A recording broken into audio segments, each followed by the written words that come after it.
All right, welcome to another episode of Duck It. Today we have Ankur Shah, the ex-chief strategy and finance at Careem. So good to have you. Really pleased to have you here in our office, given the circumstances, and really good to see you in shorts. Thanks for being here, and yeah, thanks for having me. It's great to try this out. Learning a lot of new stuff about audio equipment, and it's a beautiful view. Thank you. So first things first. I just wanted to kind of know what you could share with us and tell us, especially people who are listening. What are you up to these days? What's kind of the game plan, or lack of game plan? It's a good question, and I'm figuring it out as we go along. It's more like a portfolio of things. I'm working with a few companies around the world, spending some time with a few nonprofits, and then spending the rest of the time with my family, kids, exercising, eating well. So it's been a nice reflective time, opportunity to find a balance and then figure out for myself what is it that I want to do. I think the reason I was asking that question is because you've had a really interesting career. Your ability to kind of change, adapt, and make decisions have kind of amazed me, I guess, in terms of my interaction with you. Obviously, we met at Careem. I was always curious to ask you about how you made those decisions. How did you make those career choices? Why did you make those moves? And is there a recipe behind all of that? It's a great question, and something that I think about a lot. Not that I feel like I have the answer, and so I'm equally curious to see how the next sort of chapters will play out. One of the things that I think about is that over the last 40 years, we've spent sort of half our lives in educational institutions of one form or the other, if not more. And so you really only had to make decisions for yourself for 20. And, if your life expectancy is 80 plus, you've got another 40 to go. Yeah. And there's no educational institution to hide within in the next 40. And so, even if you think that, you've spent a couple of decades working at this point, you've got many more than that to still go. And I think, we don't have necessarily sort of the linear careers that you read about in history books that that our parents or grandparents generation had. And of course, some of those people were entrepreneurs themselves, and so they took non-lateral decisions as well. But I feel more so now, there's a degree of flexibility in the labor market for some of us, of course, and it's a very, very difficult time for many other people. But I think that certainly in my life, I felt both the benefit of that flexibility and the extreme pain of attempting to navigate that flexibility. So it's not that it's been a walk in the park. How do you set yourself up for flexibility? So maybe I'll give a little bit of context to what we're talking about, and then it's a great question, and I don't know that I have the answer, but maybe I can wave some hands at it. Sure. So I went through the Indian kind of education system, which was very sort of stereotypical in its product. Yeah. You either studied economics,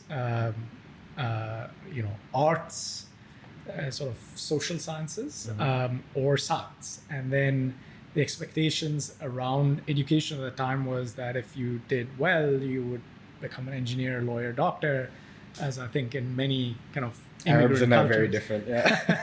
and otherwise you're sort of a business person. Yeah. And then if you were really out in left field, you studied social sciences, but it was unclear what you were going to do with that. And so I think, my first So I'll just give the chronology, and then we can unpack sort of how some of those Sure. decisions took place. So I went to undergrad for engineering, but I ended up graduating as an architect.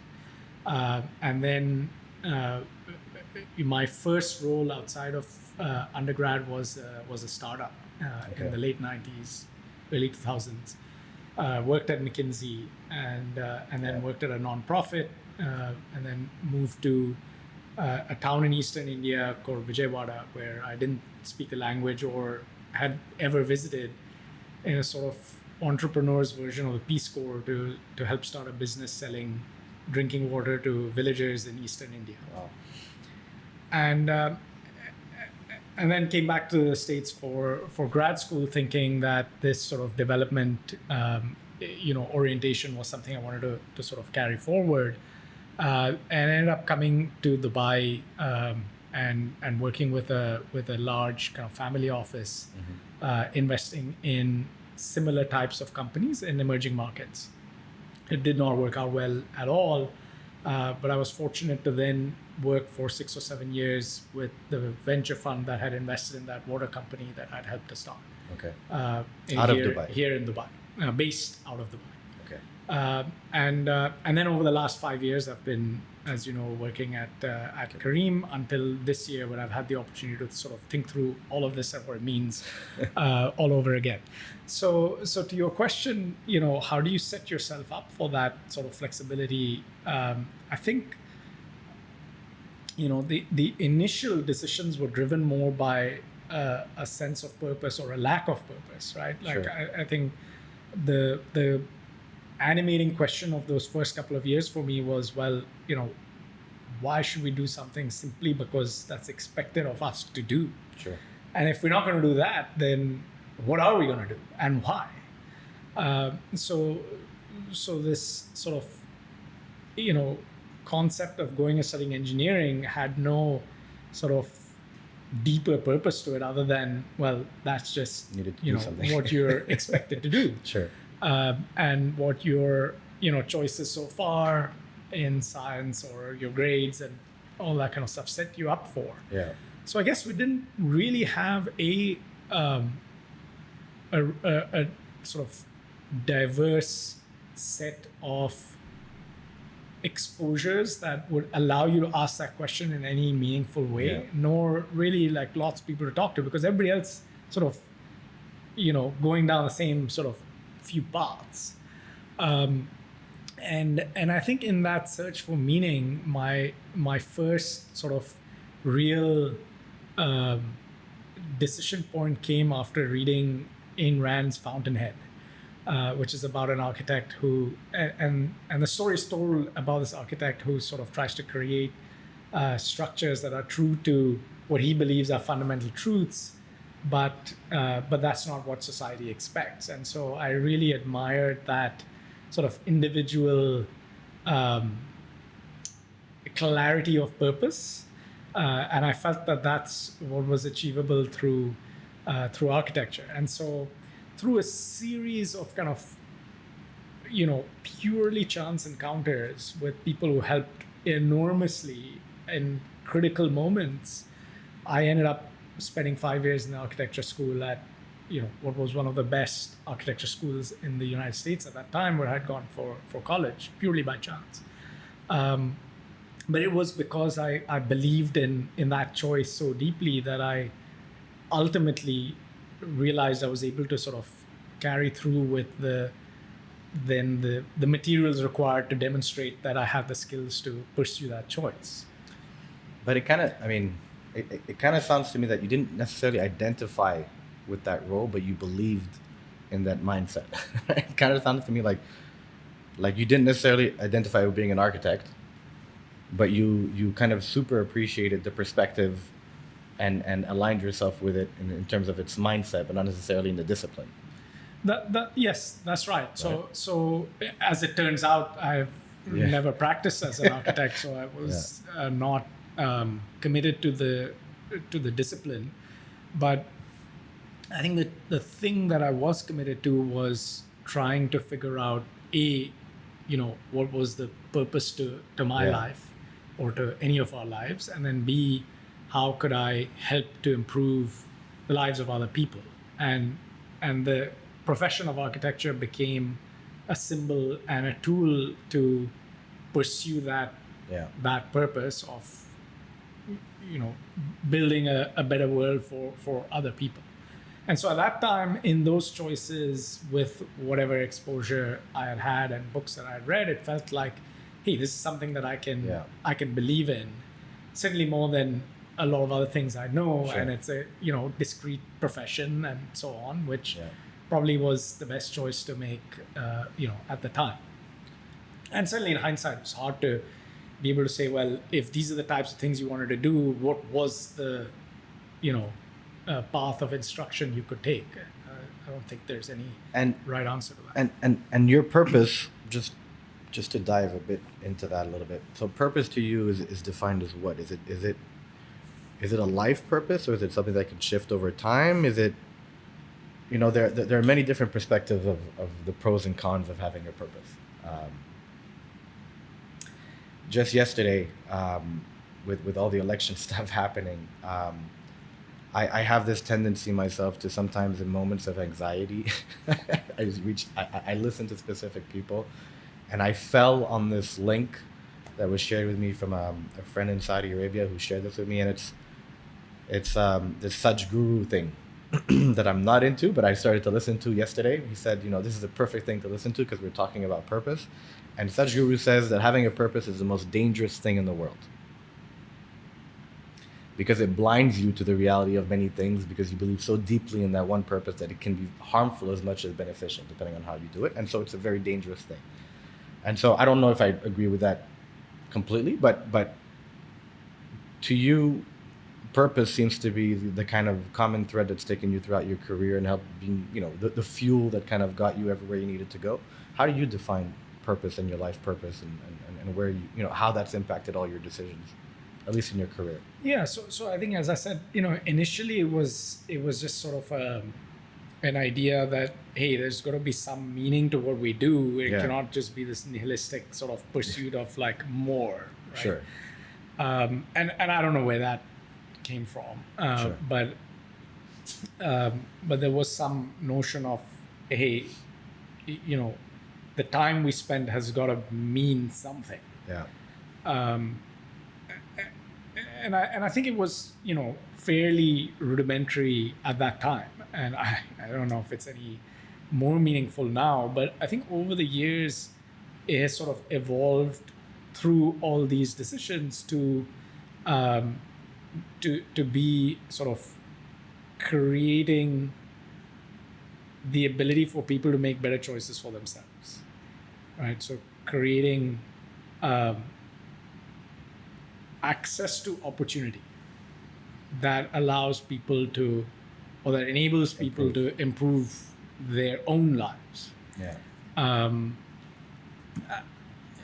So I think that's what it has evolved to, and you know, it's admittedly broad enough that lots of things kind of, you know, could fit into that purpose, and equally has allowed for a lot of professional exploration across for-profit, non-profit, startup, large company, and so on sectors that contributed in some way to the ideas that, you know, I feel could work, don't work, and so on.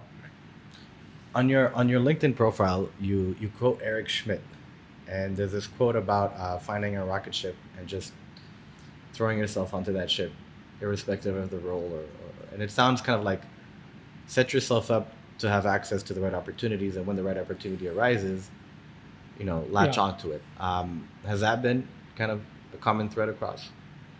So I think this is, I think coming back to your earlier question, you know, how do you set yourself up to be flexible?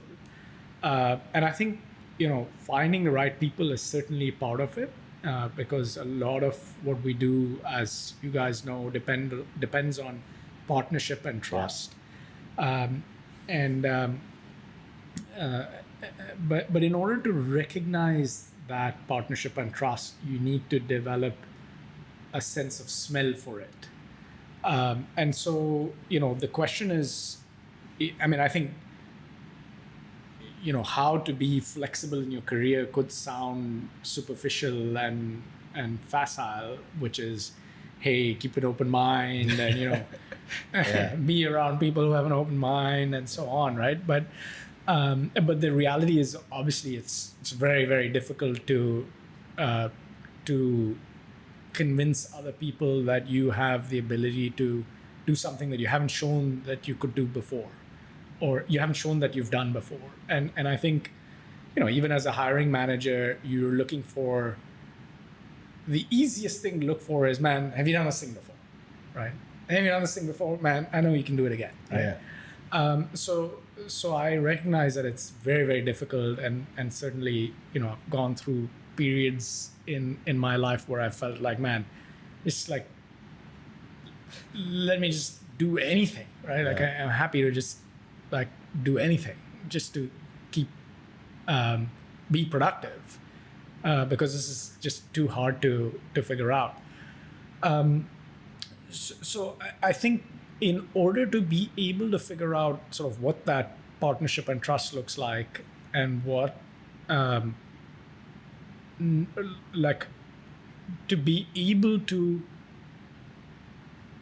accept and decide on the right opportunity, like what is the right opportunity, to be able to decide that and then to be able Yeah. to act on it, I think comes from judgment and Of course. intuition, which ultimately comes from experience.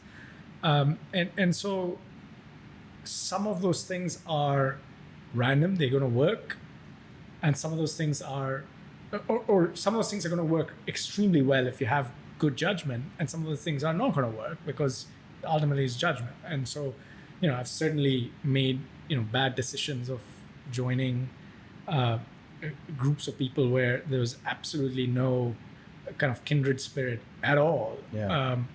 But by and large, the decisions that have been great have been those where those partnerships have been, incredibly productive. So I think there is an element of sort of figuring out what you think you want, and then there's an element of throwing yourself, against enough people to expose those ideas to the real world, improve on them in terms of, hey, do I see myself, hanging out with this person, or working with this person, or is this really the idea that I had wanted to spend my time working on? Yeah. Because the day-to-day is different from the month to month and the year to year, and sometimes it's hard to disaggregate or separate those things. And so it's only when you, at least in my process, when you speak to enough people to expose those ideas to the real world, that you realize, hey, am I just BSing this thing, or do I really feel that this is right for me? Sure. And then at some point you just have to make a call. And on the point of, you said something that's absolutely true. When you're a hiring manager, you try to hire people that have done the job that you're looking for someone to do. But from a career perspective, and I think I would agree with that as well for me, is I've always, for my next step, and I think for your next step, you've always looked for something that you've never done before, almost to some extent, which will stretch the boundaries of your capability or experience, or at least, introduce you to something new to some extent. Yeah, so it's not been so much for me about like, hey, I want to find something I haven't done before, as it has been, I did this and I learned these few things about myself and about what I want to do. And Sure. so now I want to find that thing. And it needn't be something I'd never done before. It might happen to be something that I've never done before, and that sort of comes out of the process. So, so for instance, the first couple of choices, right? Having gone through 5 years of architecture school, I realized, well, this profession isn't necessarily, at least the way it's constructed in the US at the time, asked you to commit sort of 10, 20 years before you had the kind of agency with the type of projects you were doing, that you could really say, hey, no, this is what we should do, because I think this will help improve people's lives, right? Yeah. Like, that profession just set itself up for that, except for sort of very, very few people that spend a lot of time getting there. And so in my impatience and naivety, I felt, gosh, there's got to be something else. At that time, the most exciting opportunity was this company that, a few friends and I had helped to start in the middle of that first .com boom. And so I felt, man, this is the most exciting thing I could be doing. We're going to learn a lot about how people make decisions and how the world works in an area that's totally different. So in that case, maybe there was a little bit of this, let me do something that's totally different, because I genuinely didn't know, having sort of committed myself to this profession, what I wanted to do with it. And then the second choice, after it had turned out that we had raised a lot of money, but hadn't really built a business, was really one driven by necessity, in that, literally the only job that I got after the economy was starting to wind down was this job at McKinsey. It's obviously not a bad job to get at that time, but it was literally like the only offer that I'd gotten after like 2-3 months of kind of unemployment and so on. Right? But after that, I kind of felt, okay, this sort of experience allows me to be credible in any number of professions or employers. What do I want to do? And that's the point at which I realized, well, the thing that I had wanted to do was build things that could improve people's lives. And I've sort of gotten away from it by advising on, manufacturing strategy and. But that was like the building blocks of your credibility, and you need that credibility to have that yes, choice. It had value, but I think that's when I started to ask again, what do I want to do? And it was much like the decision to go to architecture school was, hey, now I want to do something that I care about, that I feel passionate about, that again has some purpose beyond this sort of trajectory, which doesn't have any sort of purpose in and of itself. And of course it could, but it didn't feel like it was calling out to me. And so my keywords were, I wanted to work on something that contributed to physical buildings in urban environments that had a social purpose. And I didn't know what that was. I just knew that was my sort of goal. And again, through sort of happenstance, literally meeting somebody at the water cooler, I got this role to run a project building libraries in public schools in New York City. So it was sort of perfect. I mean, couldn't ask for something that was more aligned to what I wanted to do, with a group of great people and a great organization. Built, and we ended up building, I think, 25 libraries, but within 2 years in these kind of low-income schools around New York City, through the Robin Hood Foundation in New York. And it was a phenomenal experience. I just loved it. I loved being able to see tangibly the impact of your work, what you were working on, and how it impacted, physically other people's lives. And so at the end of that experience, I concluded, man, this is what I want to do for the rest of my life. Like, I, love doing this. Except, wouldn't it be great if I could do this at home, where I felt, the issues were deeper, and wouldn't it be great if now I could use sort of that private sector approach to delivering goods and services, where people who are customers or consumers of those goods and services actually paid the provider of those goods and services. So there's a feedback loop, as opposed to, hey, we're just giving you this thing, and then who knows whether in 5 years it's still going to be used in the way that you intended for it to be used. Whereas this feedback loop felt a lot tighter. And so again, that was a desire, and I met, someone who had a similar view. I got introduced to this gentleman in Orange County who had bought some IP in a failing business, and he was interested in setting up this company in Eastern India, rural part of Eastern India, to sell drinking water to villages. And I felt, gosh, this is exactly, you know, Again. Exactly it. And I guess what I've also come to realize is that, you know, the thing that I want to do is probably so narrow that there's only like one thing out there. But the good part of that is that for that one thing, there's probably a very narrow group of people who even want to do it. Yeah. And so to the extent that I can find it, which is a vanishingly small sort of probability, I may very well be, you know, the right guy for that thing, and which is what turned out in this case. You know, there's not that many people who wanted to do this this thing, right? And I happen to have some experience in building lots of sort of small projects, and like I said, of course, there's many people along the way who helped incredibly. One of them was someone who I had met at McKinsey, who has turned out to be kind of a lifelong friend, who had introduced me to this person, and then later on became my boss at the venture fund that I subsequently worked at after coming to Dubai.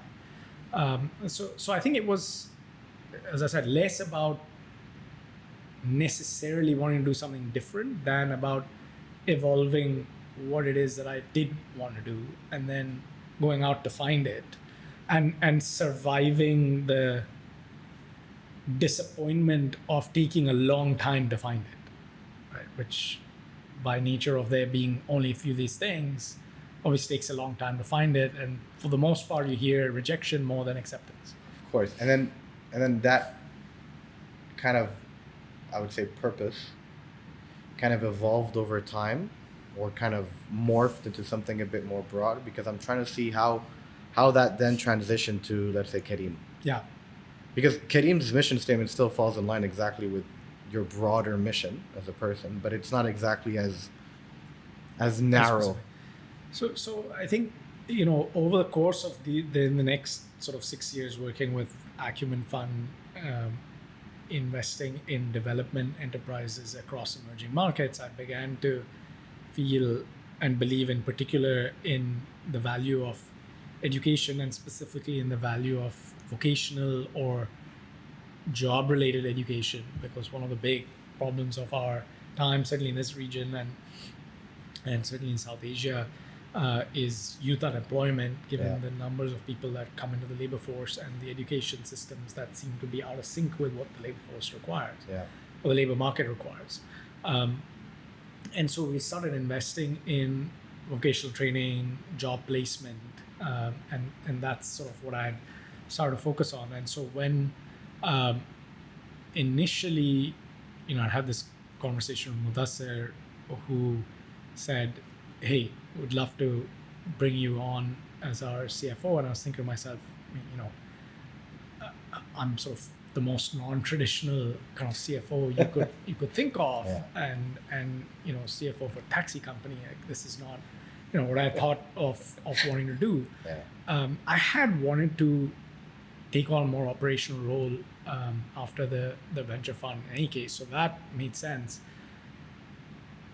You know, I respected Magnus and Mudassir enormously. I had gotten to know them over the last couple of years, and so I felt, you know, if there's ever people to work with that I can learn from professionally and personally, it's these guys. And so that at least, you know, made a lot of sense. And then from a mission orientation, I think, of course, both Magnus and Mudassir are very kind of mission oriented.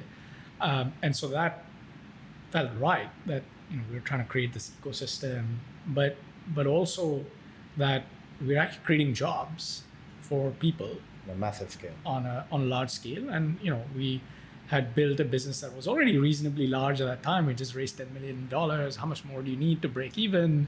And so, you know, I felt that, hey, we have an opportunity to sustainably create, you know, jobs in this region. And that is what sort of really spoke to my kind of purpose of building a platform or infrastructure where people could then find and create jobs and income for themselves and improve their lives. So that's sort of where the intersection really took place.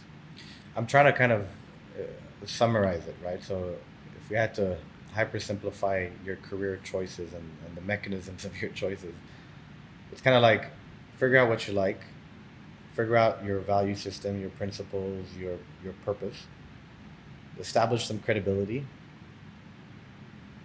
right? And then give yourself the mind space or the flexibility and ability to adapt, etc. It kind of sounds like I've hypersimplified it, but that's generally what it sounds like. That's absolutely right. So I think the first one can be broken down into multiple parts, right? How do you figure out what you believe in? Yeah. How do those beliefs evolve? And then how do you act on those beliefs?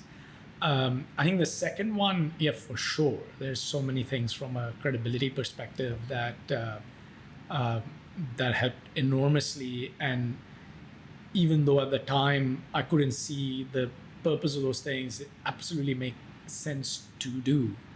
I think the question is, I don't know in hindsight how to sort of advise someone to take credibility building steps, because if it's really sort of outside of your purpose system, then may not be worth your time. Yeah. In my case, sort of randomly happened to be very powerful. Yeah. But I don't know if that I had, McKinsey is great for credibility. At that time, it's not that I had a choice, and I chose McKinsey because it was great for credibility. But I probably wouldn't frame it as credibility being the objective. Maybe more learning is the objective, and learning from a credible source. Yes. Right. Yes. So that was definitely part of the decision making. Is that, hey, while I'm trying to figure it out, let me at least learn how decisions are made and how the world works. And this was a good way to do that for a limited period of time. And then I think the last one is also super important, which is then you find great people around you so that you're not in an echo chamber and only listening to your own kind of belief system, but you're testing it out against other people and keeping an open mind for invariably the introduction of a lead that is going to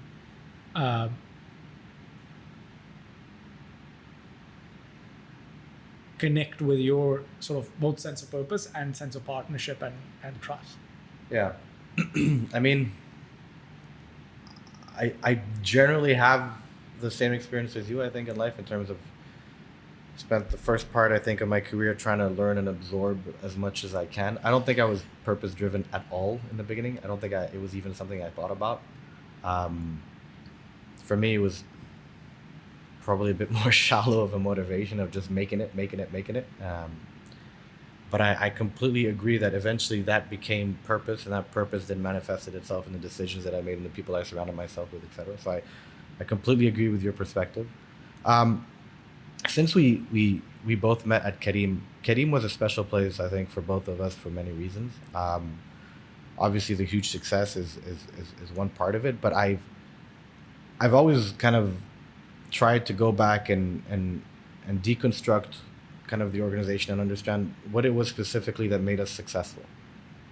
And there are many pillars to that, right? There was the timing of the product.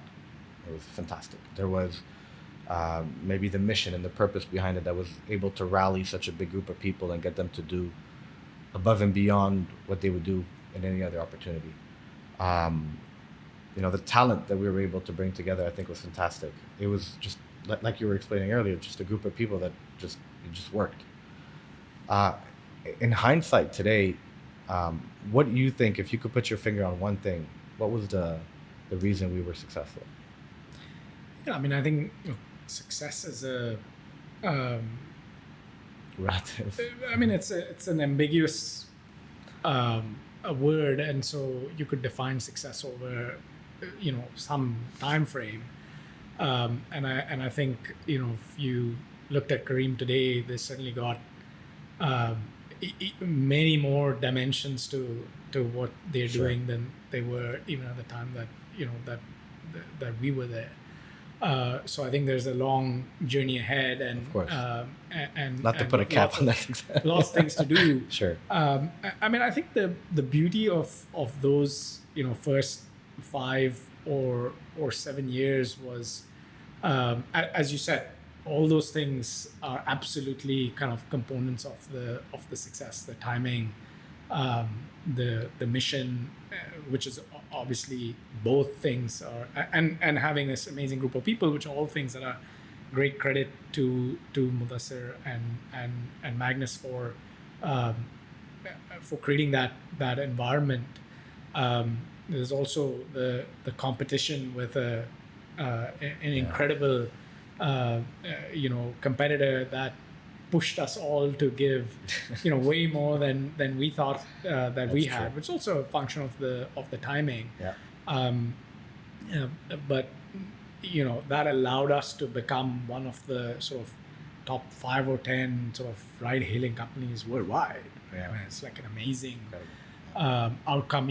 Even that in and of itself, out of Quite an this achievement. region, was a phenomenal outcome across 16 countries. So I think I don't know if there's many more things than those that I can think of, but of course many people believed in us to invest in the company and allow us to make these decisions as well. And so which may have also been timing, but certainly there were lots of people who believed in what we were doing at the scale that at a scale that had never happened before here. And on that point, on that last point, I've always wondered. I mean, I think there are a lot of external kind of factors and things that are working against kind of the world at the moment, not just the region in terms of COVID, the pandemic, the economic crisis that we're in and going to continue to be in for a while. But looking at the landscape of the region at the moment, what is your kind of assessment of the state of entrepreneurship and the ability for it to create another Careem or something like a Careem at the moment? When you look at the Middle East, when you look at the Middle East. I mean, I think we've seen an explosion of entrepreneurial activity over the last couple of years. Even before our exit, I think the funds that have sort of matured over the last couple of years as we were growing up, at every round that we raised, there was really only one group that we were talking to, and now it feels like there's increasingly more at every round. And so I think the environment has become much more sort of understanding and accepting of startups. People understand what equity is and are willing to take these roles. There's investors who are willing to finance these companies. There's entrepreneurs. I mean, we did an alumni event with Careem a couple of months ago, where there were probably a few hundred people on the call, and I remember 50% of people were looking to join or start a company, which is an incredible number. So and of course, there's incredible entrepreneurs out there today that we all know of. So certainly the volume of high quality activity has gone up, and financing has gone up.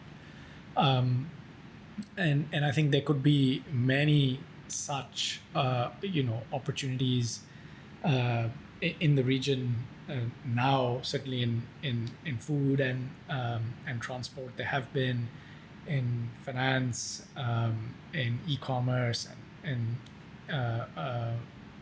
small, medium-sized businesses, and so on. There's so much opportunity now, And from a career perspective, so if you've just recently kind of entered the job market in the Middle East, what's your perspective on kind of the right type of jobs in terms of being able to kind of be exposed to enough learning, enough opportunity, enough challenge? Are startups something that you recommend for people? It really depends on where you are in your conviction around what you want to do. I wouldn't necessarily recommend it if you're pursuing sort of valuations, because they're still very risky enterprises and experiences, as we know. But again, if you feel that you have if you believe in the people and in the product and its value to society, and then your ability to add value to the distribution of that, or the creation and the distribution of that product, then it can obviously be an incredibly satisfying choice. But I think you ought to believe in those things as opposed to just believing in the ability to sort of make money, for example, which may or may not be there. Sure. I guess final kind of area and final discussion I kind of wanted to have with you. We've been speaking for almost 40 minutes. A lot of the kind of successful exits in the region, be it Careem or others, a lot of those operators or builders are now on the market, and what seems to be happening is they're either on one side of the spectrum, they're building new other things, they're just continuing to build, and some are going into, let's say, VCs or investment or advisory kind of services, just like DUCKLIFE, for example. What's your position on those things in terms of, I got to be completely honest. It's been almost 2 years that we have DUCKLIFE. I'm getting the itch to build. Yeah. I need to build again. It's not satisfying the kind of thirst of impact that we keep speaking about, right? So what's kind of your perspective? Do you think, once a builder, always a builder? Is that the conviction that you have inside? Did you feel that you need to operate? Or have you reached a point where you're satisfied with the idea of advising, investing, and standing on the sidelines, let's say? So absolutely, it's the right question to ask. And I think this is where it's so important to know yourself and know what you enjoy doing. And this is what I was talking about earlier, that your enjoyment will occur on different time frames, right? There's a day-to-day, like what do you do on a daily basis when you come in? Is your life primarily sort of talking on the phone and checking email, or reviewing documents or what have you? And then there's sort of like the month to month, which is, what are those documents that you're reviewing, or what are those emails that you're typing out, or what kind of conversations you're having on the phone? And then there's the year to year, which is, okay, I did all those things, but like, what have I created at the end of it, and what meaning does that thing have? Yeah. And I think, you're gonna do your best when those things are lined up with who you are. You're not always gonna know who you are, and so you have to try some of this stuff. Now that you've tried this and you realize, hey, I'm itching to build, maybe you learned that, hey, man, I'm a builder, and that's what I should be doing. So basically, what gives you joy might change over time, and just follow whatever it is that gives you joy. It certainly can change over time, right? Sure. Like you may have different needs at different points in time. You've just got to do stuff because you've got to do it for whatever personal reasons. And then if you have the freedom to choose what you want to do, then you need to, everything is hard work. There's nothing that's kind of easy. And so if you're putting in that much effort, then the question is, you might as well do it in something that you really enjoy. And so I think the question, like as I think back to the last 20 years, I've had sort of 10 years of these advisory roles and 10 years of operating roles, and those are the ones that I felt most alive in. And so that's kind of what I feel I want to do. And it's been sort of as simple as that, right? Like I haven't thought about it anymore. It's an emotional decision, class, like, let's run with it. Now, of course, because of the lockdowns and inability to travel, I felt that, want to get to know people well before making that choice. And that's the journey that I'm on, for profit, non-profit, and personal. The beauty of this approach, at least for now, is that it allows me to ask all those questions and then really answer them, because all those choices are, presenting themselves. Yeah. Cool. I guess you and me are pretty much in the same spot then. So it would be fascinating to see what comes out of it. Yeah, I'm curious to see. I guess we'll have another podcast in about a year. See where you're at and see if I'm still here too. Thanks a lot, Ankur. No, I really appreciate the time. thanks to Lauren and the team for getting this together. Thanks for making the trip out here too. Thank you.